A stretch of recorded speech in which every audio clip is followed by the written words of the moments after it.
Hello again and welcome to another Warlord Wednesdays, the episode of the week where we talk about all things bolt action. And in today's video we're going to be continuing on from last week's video where we were talking about if you're a 40k player and you're considering jumping over into bolt action. Now don't worry if you haven't seen that video already, there will be a link to it at the end of this one, so feel free to go and check that out. But without further ado, let's dive into today's video. Now, like I said, it's going to be a bit of a continuation from that one. And this video is aimed at people who are maybe jumping into bot action for the first time from 40k. Or maybe you're starting off with bot action. But like any game system, it can be a little bit tricky to know where to start. Now, in the last video, we talked about some things you need to be aware if you're switching game systems. And in this video, I want to talk about some just general ideas and general tips for building your lists in bot action. Because it's a bit different to 40k. In many ways, 40k can be very complicated when it comes to putting a list together because there's so many options to choose from. But at the same time, if you're willing to sort of read some forum posts, or maybe even you can pay someone to do it, there's those kind of services that exist now, you can actually get a net list together fairly quickly. And this, when a list is particularly well at a tournament, within an hour or two, it will be broken down, it'll be posted along, it's all available on like BCP and all that kind of stuff. And so it can be easy to at least get an idea of how to build a good list. Bot action is a little bit different. It's, as a community, it's very much in the primordial stage. It's almost at the starting point, and that's why I love it. It's jumping in on the ground floor, and that's what I really enjoy doing. And so there's not as much information out there. I've mentioned this before, but you might find a forum post from 3 or 4 years ago, where someone's talking about a list concept, and they might have 7 or 8, maybe if you're lucky, they'll have double digits, like 10 to 20 replies on that post. But it's not like 40k where you'll get dozens, potentially hundreds of replies to a single post about a particularly competitive army list. It's just not like that. So I want to talk to you through some general ideas, some general tips for when you're putting your army list together. Now, the first thing to mention is you're going to want to obviously get your army book, and that is a pen and paper. And you can very happily build a bot action list like that. And you can just write it down. You don't necessarily need anything specialist. However, if you prefer to do things digitally, there is a really good free website. It puts Battlescribe to shame, in my opinion, and it's called easyarmy.com. And if you type into Google or Bing, if you use that, or whatever search engine you prefer, I happen to just use Google because I'm lazy. But if you type into Google bolt action easy army, you'll get in the right direction. And I'll put a link down in the description of the video as well. And that's a really, really good place to find all the bot action lists that you could possibly want to put together. Be aware, you'll go on a faction, I'm just giving you a heads up now, you'll go on a faction and you'll find there's like 30, 40, 50 different theatre selectors you may want to pick, especially if you're in with like Germans or Soviets or anything like that. All you need to search for is the generic reinforced platoon. Okay, now each faction will have its own generic reinforced platoon, so you will create a new list. You'll select the faction, let's say Germany for example, and then you'll scroll down and you'll find German Army Generic Reinforced Platoon, or Armies of Germany Generic Reinforced Platoon. Okay, that's what you're looking for. So that's the first thing to mention. So there's a couple of tips for you for how you can build together. Battlescribe was recently updated by a member of the community, so if you prefer using Battlescribe, please go and check it out. But I personally like to use Battlescribe for 40k, and I like to use Easy Army for bot action. I think Battlescribe is definitely very good for 40k, and Easy Army is more taken care of and is more in depth when it comes to bot action stuff. So that's my recommendation there. Now, there's some starting points for where the heck to, start building your list. But now that you're looking at some units and you're going through your army book, and like I said, I highly recommend picking the army book because they're only about, if you go on Amazon Prime, we get off like £12, £15, so it's relatively cheap in comparison to like a 40k codex.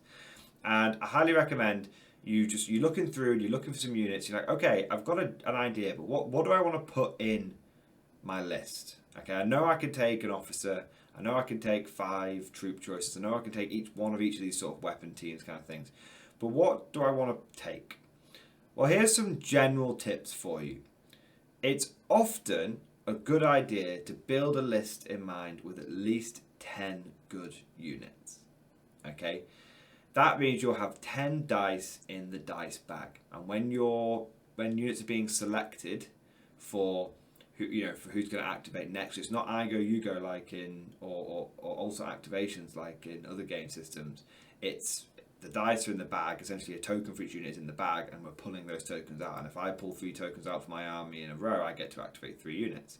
So what's important is you don't want to be down on the dice game. If you turn up with an army with like 7 dice, and your opponent is maybe a Soviet player who's got 13 dice because he's got 12 dice and he gets the free one. By the way, most places will cap you at 12 dice, just to let you know.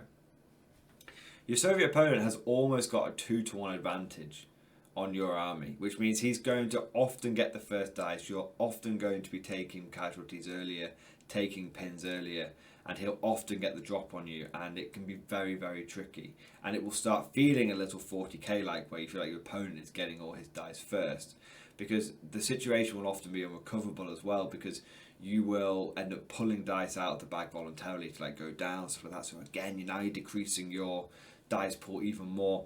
So I would suggest when you're building an army, you want to look at least 10 dice. The one exception to that is if you're taking a bigger unit, like a Tiger tank. I'm actually a really big fan of the Tiger one.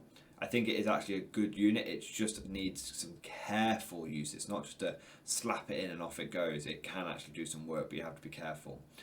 If you're taking something like a Tiger, you probably want to be, and we're talking as anything as big as a Tiger one. Anything bigger than that, you start getting into King Tigers and it just starts getting crazy. But if you're playing a 1,000-point game, which is the standard game, you might be playing 1,250, but a 1,000-point game seems to be the standard, then you want 10 dice. If you're taking like a big King Tiger, so a big Tiger, not a King Tiger, then you want to be looking at a 9 dice. But like I said, 10 dice is really the minimum you want to be looking at for a nice, normal, basic list. 12 dice is good. 12 dice is the limit. If you're for many games, especially if you're thinking competitive games or sort of self-comp games, all that kind of stuff, 12 dice is a really good limit. That's not including free units. So a British person could get 13 dice if they took 12 from the free observer. Soviet 13 dice took 12 from the free infantry squad. French players can end up with 14 dice, but they're playing early war against late war, so that's often helps them get that advantage. So 12 dice is like the cap, and 12 dice is a good one to aim for. Okay. But you don't want to siphon down your units and split your units so much that you're running around with a bunch of weak units, because then you've got an artificially inflated dice count and you will just quickly start losing dice, and your army just won't have any. It'll be like a paper tiger. It'll look good on paper, but in reality it will be brittle. So you want to be fielding at least 2 big squads of infantry. That tends to be my advice. If you're building, again, this is not aimed at the most competitive list, this is just some basic list building tips.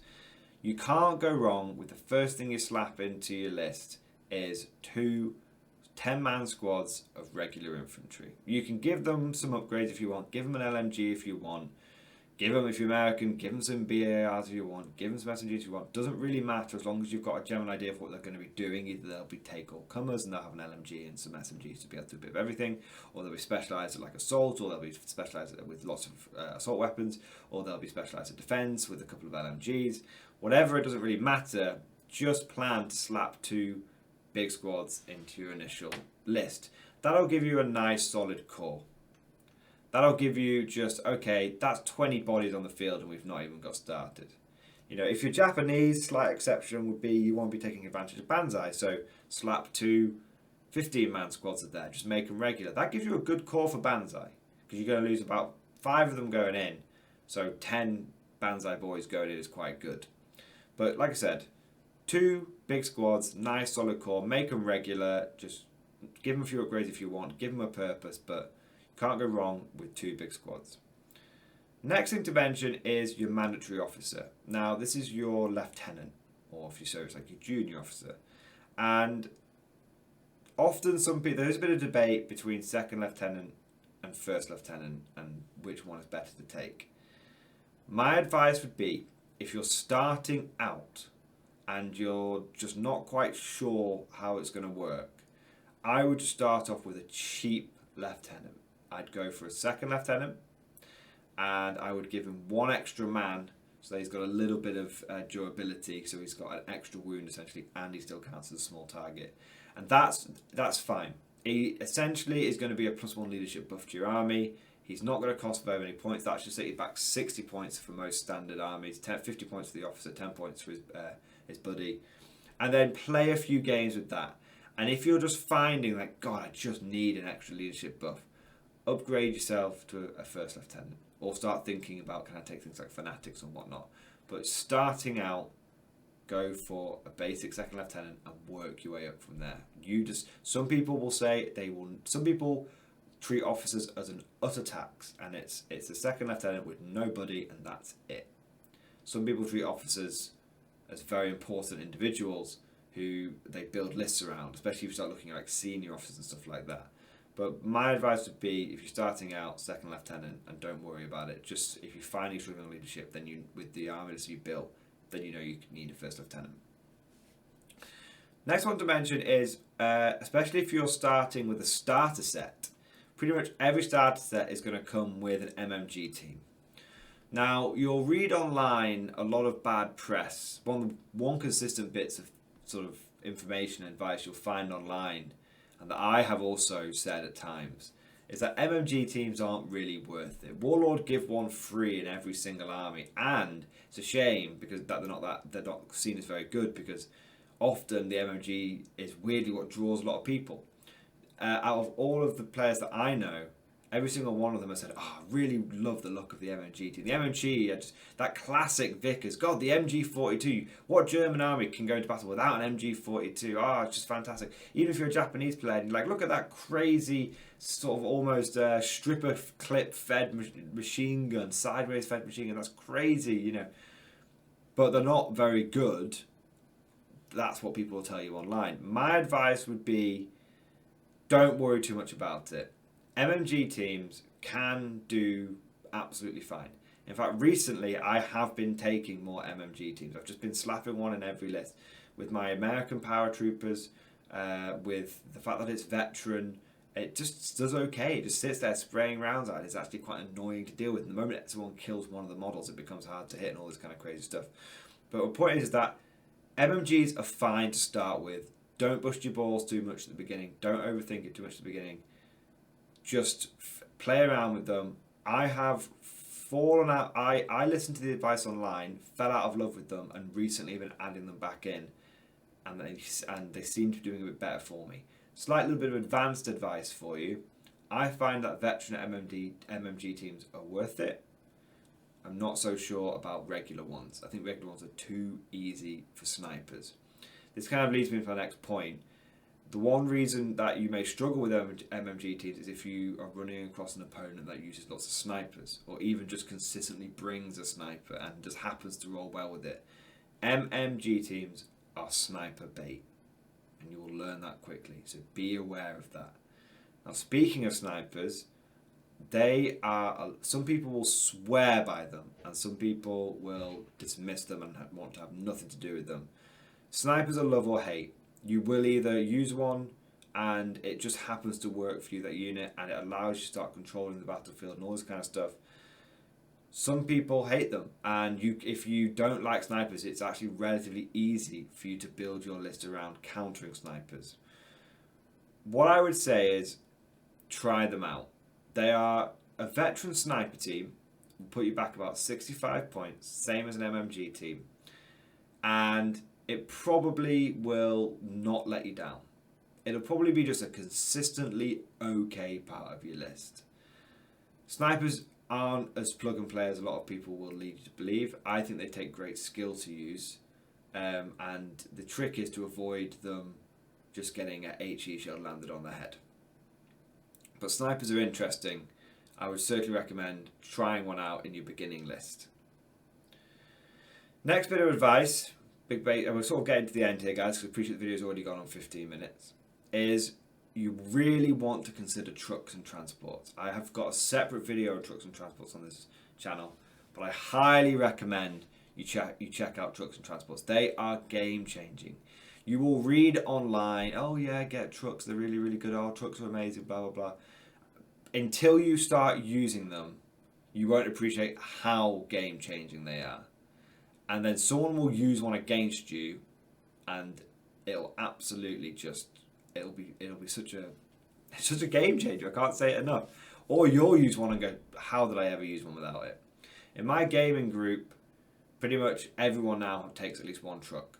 Just one. You don't need to go overboard. I know some people take 2 trucks, and weirdly that often doesn't work out. But you just want to be thinking about taking 1 truck. Do you put the MMG on it or not? That's entirely up to you. I keep mine as cheap as possible, but make them veterans so they're more liable to come on from reserve. Some people like to take the MMG so it's like a tougher medium machine gun team that will be able to contribute to the fight afterwards.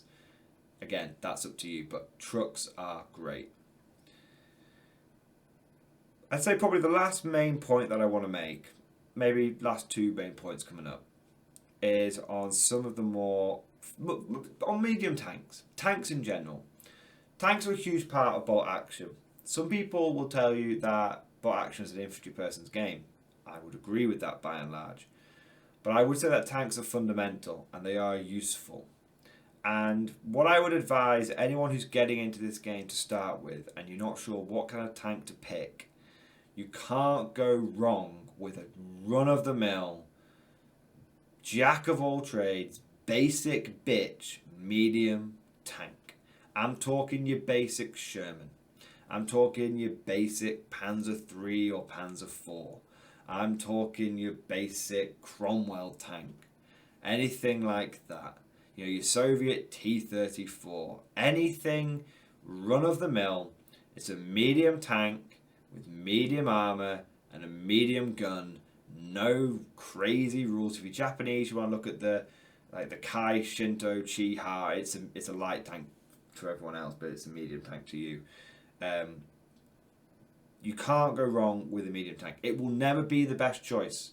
You will play a dozen games and go, you know what, I may want to start using an HE tank, or I may want to use using a self-propelled gun. But when you're starting out, you can't go wrong with just a nice basic medium tank for your first beginner list. It'll do a bit of everything.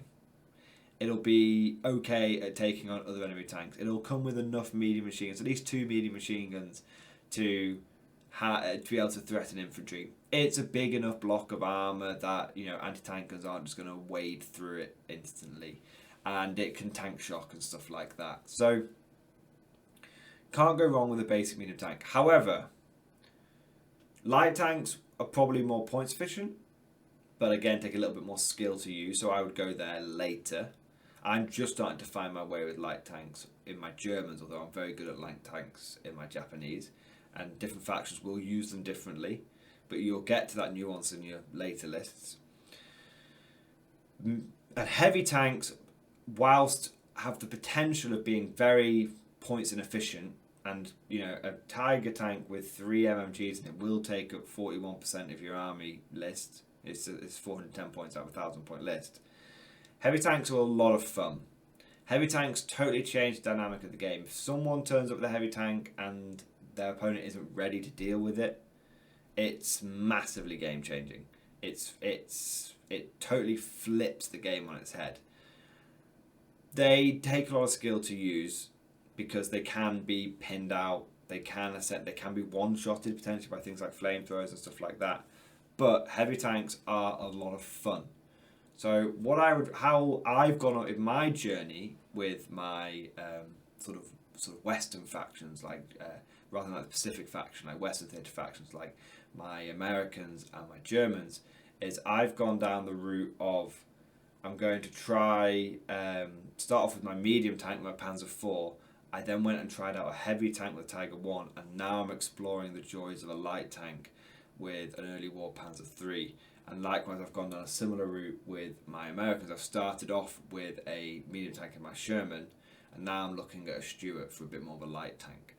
So medium tanks are great. Start off there and then work out where you want to go. If you want to go for heavy tanks, do that. If you want to go for light tanks, do that. But start out with a medium tank. One last small piece of advice. A lot of players will make this mistake, and they will, and we've sort of touched on it before, but I want to just reiterate it here with an example. don't take too many small, fragile units just to get more dice. And an example of this is a lot of people online and a lot of people in general will be tempted to take a unit like a medic. Oh, it's only 30 points. Oh, it's an extra dice in the bag. But as someone who has seen medics used extensively, they never work out, and it might be a dice in the bag, but it's not really contributing anything, and it's very easy for that dice to be taken out of the bag. Okay, if you're going to go for a cheap unit that has got the ability to be a dice in the bag and will be able to contribute to your army, you want to be looking at you want to be looking at anti-tank rifle teams, veteran anti-tank rifle teams. They'll set you back about 40 points. They'll give you some soft AT. They're great at killing officers. They're great at killing veteran teams and stuff like that because they've got the +2 pen. It's fantastic. So if you just be careful when it comes to taking small teams. Some small teams are fantastic. Flamethrowers, great. Panzerschreck, great. Anti-tank rifle team, great. Snipers, all right. Light howitzers, all right. Medium mortars, light mortars, okay. Heavy mortars, pretty good. You just need to do a little bit of experimentation here. But don't just take, oh, I can take a chaplain for like 20 points, something crazy. Don't. Take something better. Take something that will contribute to the fight and make your list actually effective. The medics are a trap and they're an example of a cheap dice that aren't actually going to help you. So that's it. That's my beginner's list advice. I hope there's lots and lots for you there. I'm sure that I've missed lots out. If you're watching this video and you think, Mordian Glory, you should have mentioned this, put it down in the comment section below. I'm still very much getting used to bot action. I'm still very much new to the community, but I'm loving it. But I have to say, it's a really welcoming community, and I'm sure there'll be loads of great advice down in the comment section below. So if you stumble across this video and there's a question here that you've got that I haven't been able to answer, check out the comment section below. More than likely, you'll find someone there. I want to say a huge thank you to all my channel Patreons. You guys are absolutely fantastic. It's thanks to my Patreons that I'm able to afford to be able to try out new game systems, report on them, and bring them back to you guys and share the information that I learned. So I can't say it enough. Huge thank you to the channel Patreons. If you're interested in becoming a channel Patreon and you want to support me in what I do, there's a link down in the description below. Thank you for watching. I hope you enjoyed today's video, and of course, I'll see you guys next time.